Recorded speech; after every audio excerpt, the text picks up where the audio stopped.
A'udhu billahi minash shaitanir rajim. Bismillahir rahmanir rahim. In the name of Allah, the Beneficent, the Merciful, I bear witness that there is no God but Allah, and I bear witness that Muhammad is his messenger. I greet you all with the greeting words of peace and paradise. Assalamu alaikum wa rahmatullahi wa barakatuh.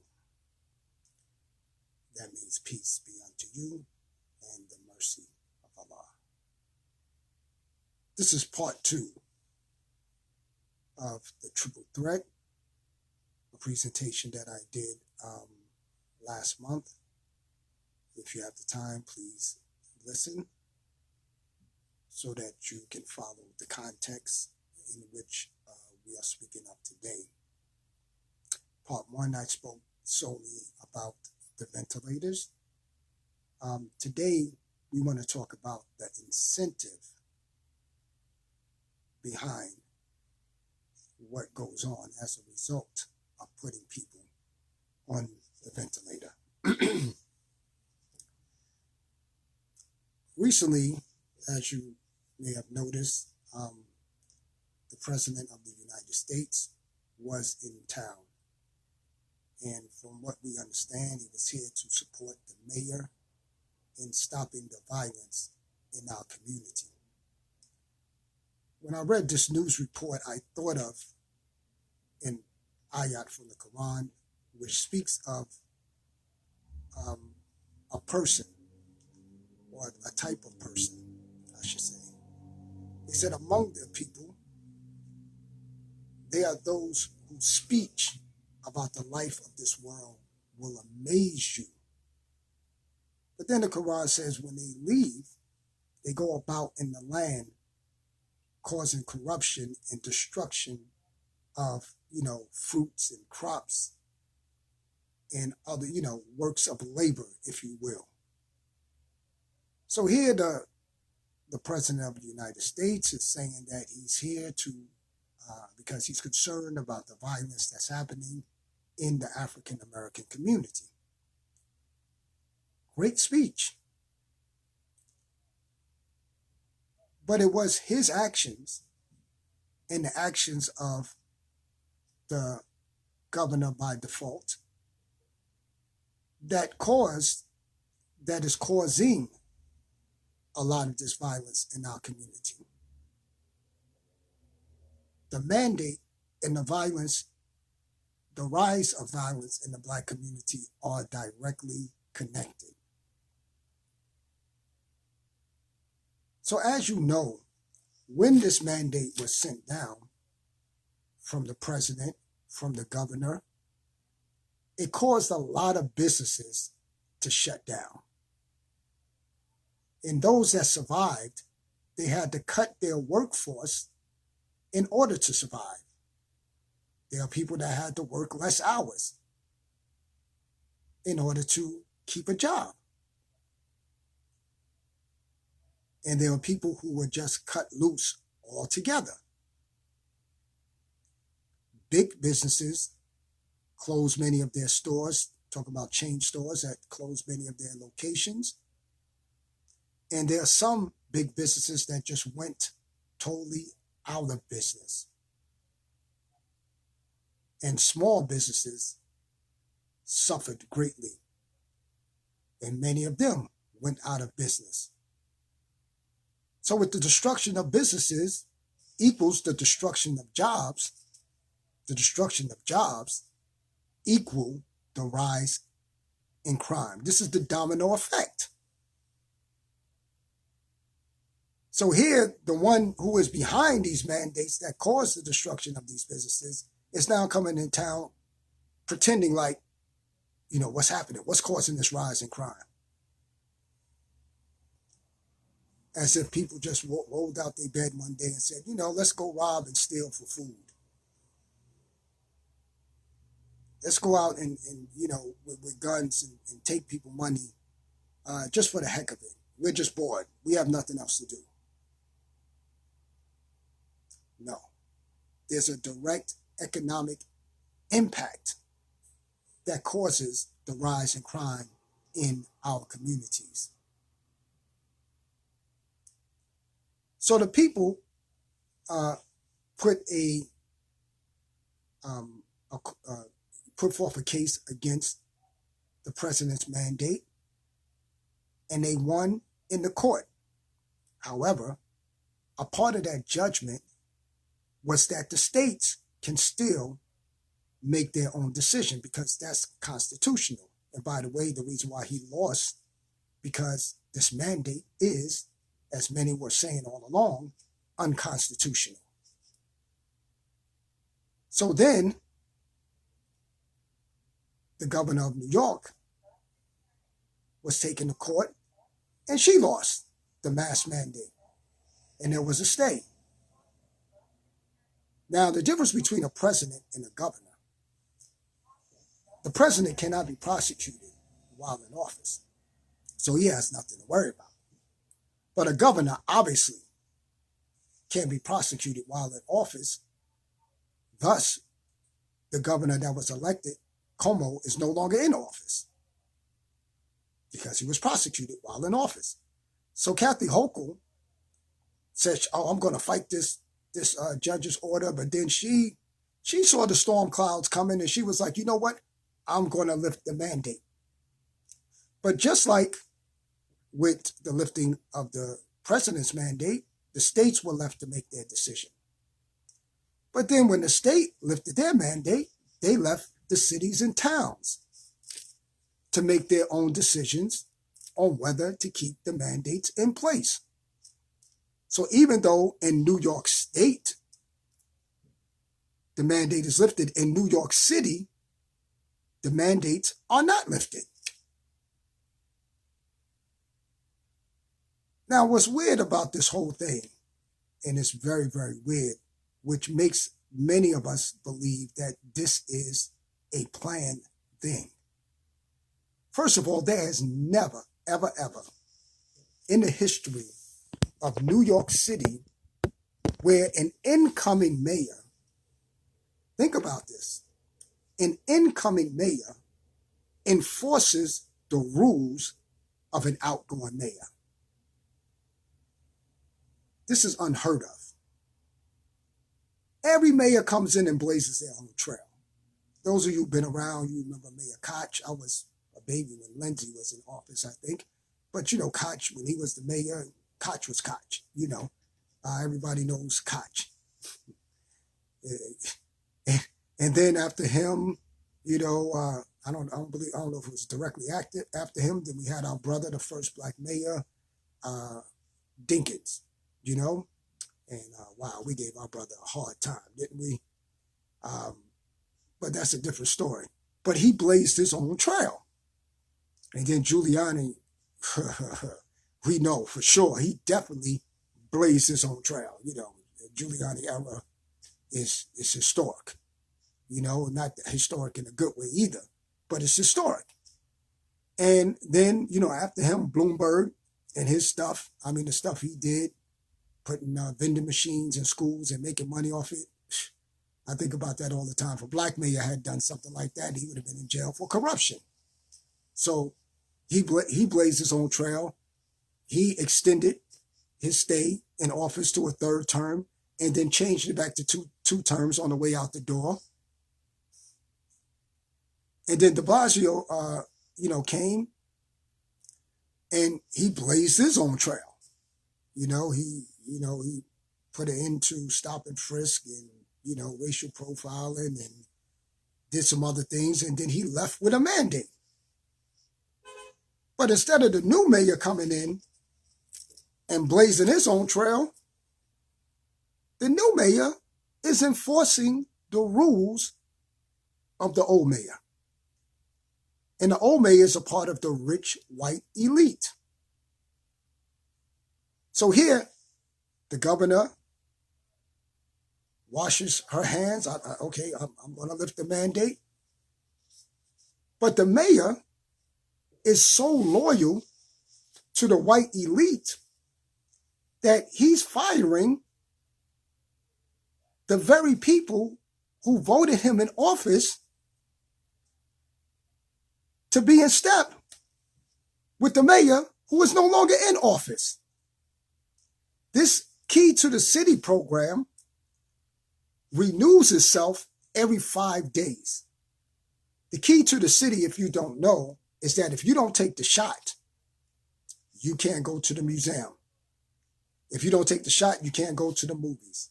If you don't take the shot, you can't go to any concerts. So this is renewed every 5 days. The mayor that we voted in has the power to say, okay, this mandate is finished. It was put in place by my predecessor.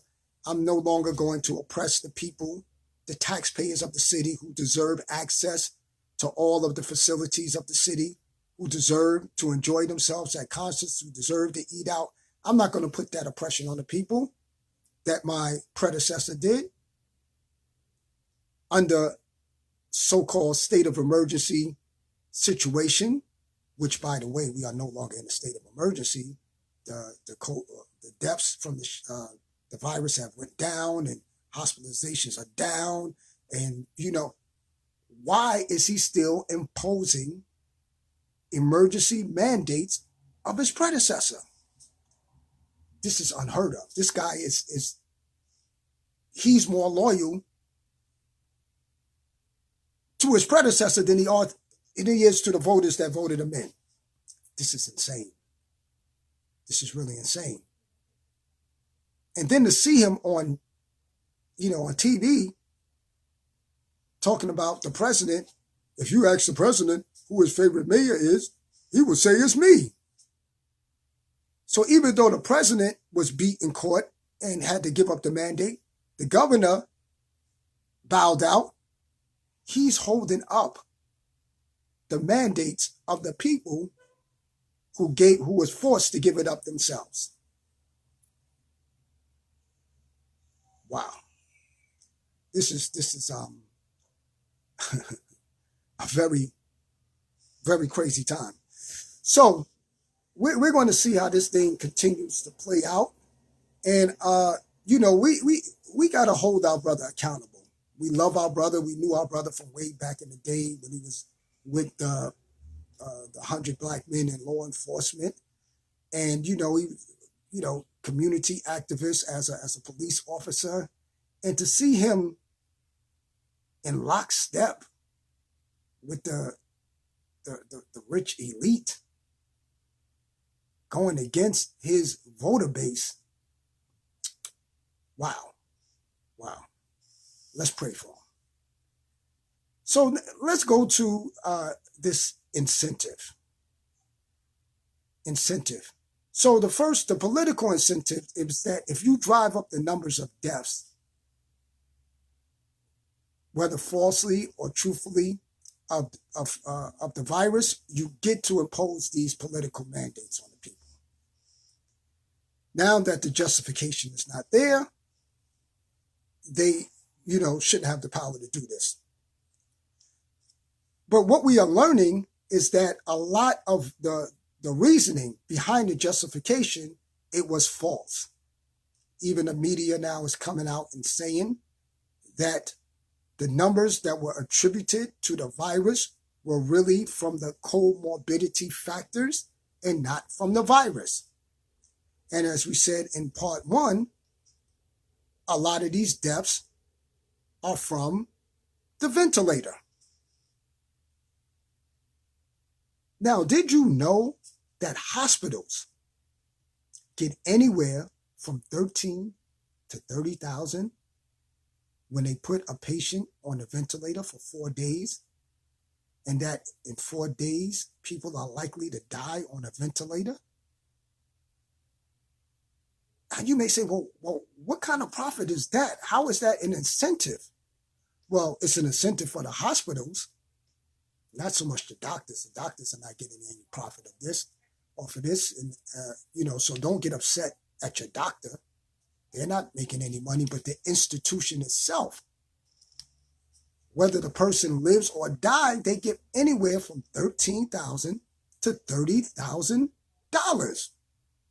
I found it interesting that they just reported in the news right here in New York. They say it is a rare case that this young gentleman, 24 years old, died as a reaction to the shot. They said this is a rare case. The only thing rare about it is that you reported it. People are dying from the reaction of the shot by the tens of thousands around the country, but it's unreported. So they say it's a rare case. That's the only thing rare about it, is that we know about it. So think about a 24-year-old healthy young man.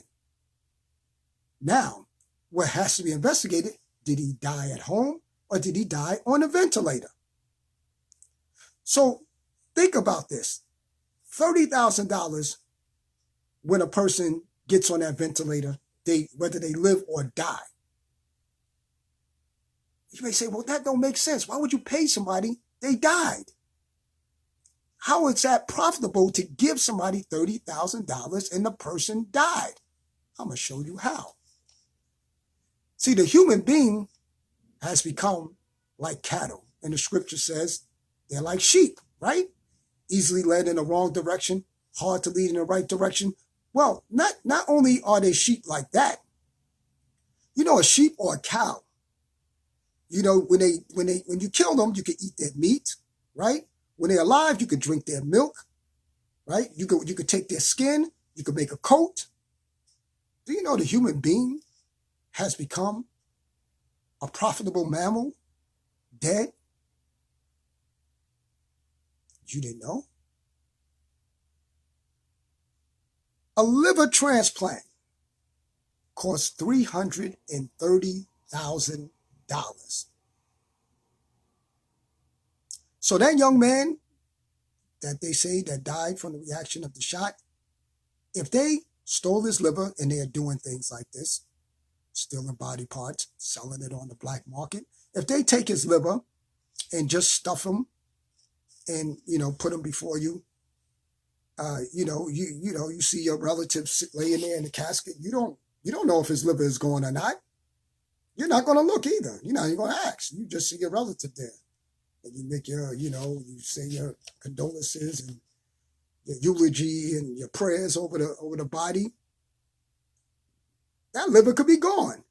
Now, $330,000 for a liver transplant, and you only paid $30,000, you bought that person wholesale.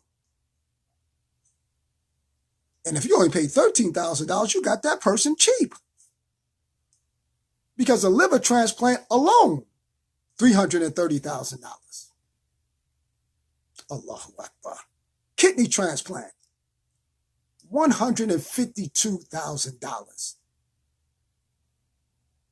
So these people die on a ventilator and they say, oh, they died of the virus. Even people when they have car accidents, they put them on a ventilator. The person is breathing just fine. They'll put them on a ventilator.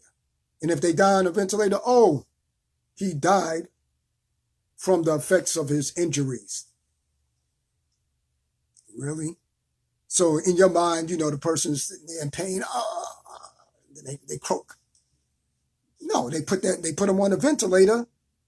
And anybody knows when you get on that ventilator, your chances of coming off are lil to nil, slim to none. We already lost three members of our community on that ventilator recently. No, more than that, way more than that. I'm just talking about recently we lost 3. So the corneal, just from the eyes, you could get your $30,000 back. Take the person's corneal. You won't even know that corneal is missing. They use those in eye class. And not to mention blood. We're in the hospital. Dr. Ali mentioned this too. They're taking your blood. You don't know what they're doing with that blood. They can sell your blood. You can't do nothing about it. So it is very profitable if the person has other body parts that are intact, especially young men. So not just the virus, but this violence in our community also feeds several things. Those who are for depopulation and those who are making money off the body parts in our community on the black market.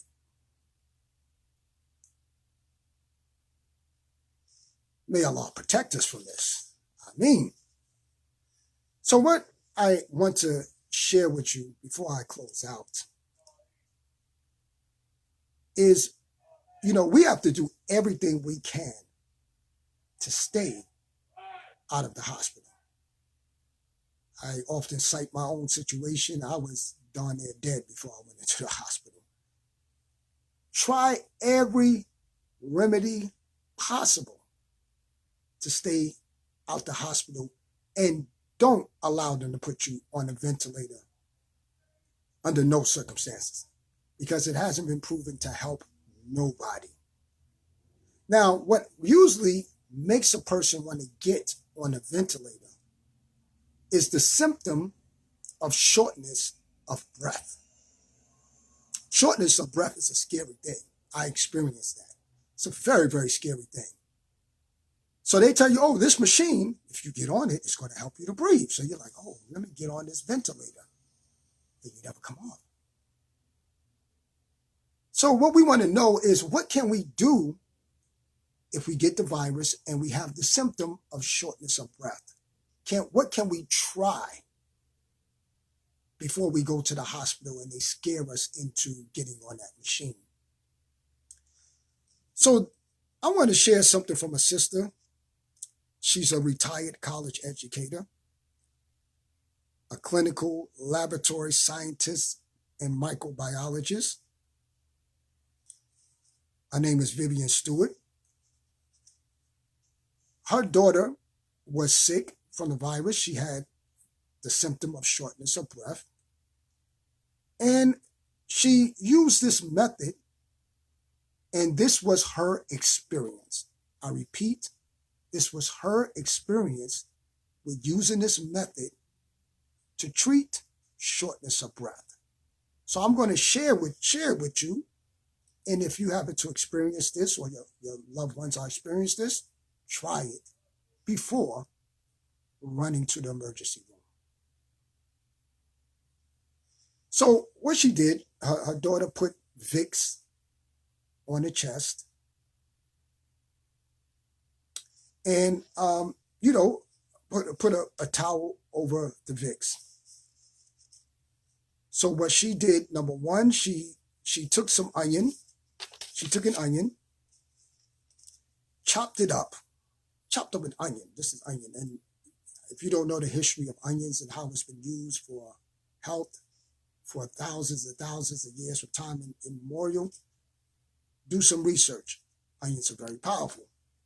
Chopped the onion into pieces, tied it in like a bed sheet, tied it in a knot with the sheet cloth, and punched it. she punched it. You could use a hammer, punched it, and until the juice came out. Now you may say, well, can't you just put it in the blender and get the juice? Well, she told me that if you water it down, you're not going to have the same potency. So what you want is that potency. So she beat the onion till the juice came out. And she took that juice, that cloth with the onion inside of it, and put it on her daughter's chest. So the Vicks opens, Vicks vapor rub, it opens your pores, and so the onion was able to get through to the chest, whatever healing properties are in the onion. And she used a yellow onion, a regular yellow onion. So then she used what is called quinine. Now that sounds like a complicated word, right? But this is what people call quinine. She basically boiled the onion. You could use just onion. Or what she did, she used a combination of yellow onion, orange peels, lemon peels. You could use lime peels with filtered water. Try not to use tap water. It might not have the same effect. More than likely, it won't have the same effect. So what she did to impact the heat, once she boiled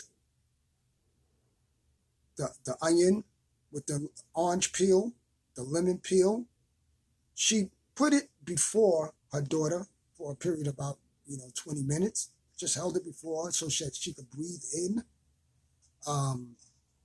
the steam that comes up from boiling the onion, the lemon peel, the orange peel. And when she breathed it in, it helped to stop the shortness of breath. So she was able to help bring her daughter through this scary symptom with this method. So this is something that you can try. Now, as you know, I advise you all to get the Final Call newspaper. There are very, very great tips inside there. A lot of people are taking vitamins to help, right? Get the proper nutrition or whatever, or vitamins, I should say,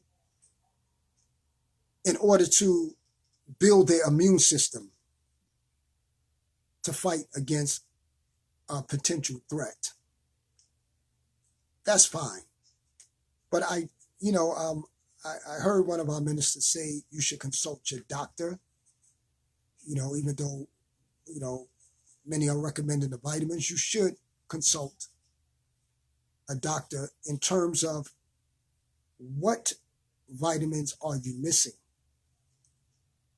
And what I would advise, just my personal advice, before you start taking vitamins, because taking a vitamin and getting an overdose from a vitamin pill, believe it or not, or even in liquid form, is a very, very real thing. For instance, did you know that I believe it's vitamin D, if I remember correctly, or vitamin B, but one of them, they regulate your white blood cells. So if your white blood cells are too high, they help to bring it at a more balanced level. However, if you take the vitamins past this time, you're going to have a low amount of white blood cells. So, yes, vitamin overdose is a real thing. You can actually harm yourself by taking vitamins that your body don't need. So you should check with the doctor and see what you need. First, try to get it through food. Find foods that are rich in the vitamin that your body's missing. Try that first before you start pill popping.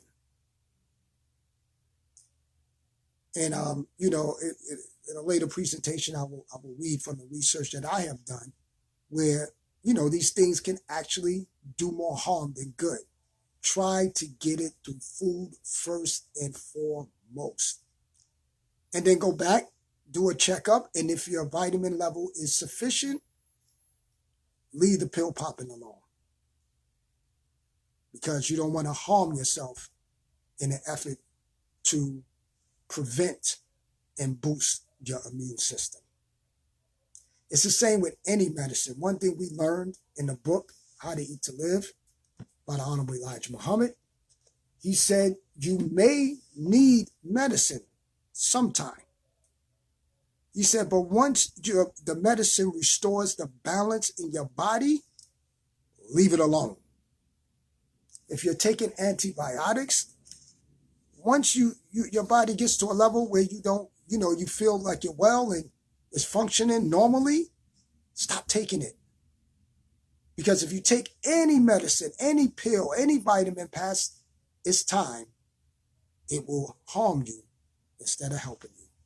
So I just wanted to share that with you. May Allah bless us all. And above all, keep up prayer, because in this day and time, only Allah can protect us, period. Not our knowledge, not our fighting skills. Only Allah can guide us and protect us in this day and time where wickedness is widespread. Thank you. Assalamu alaikum.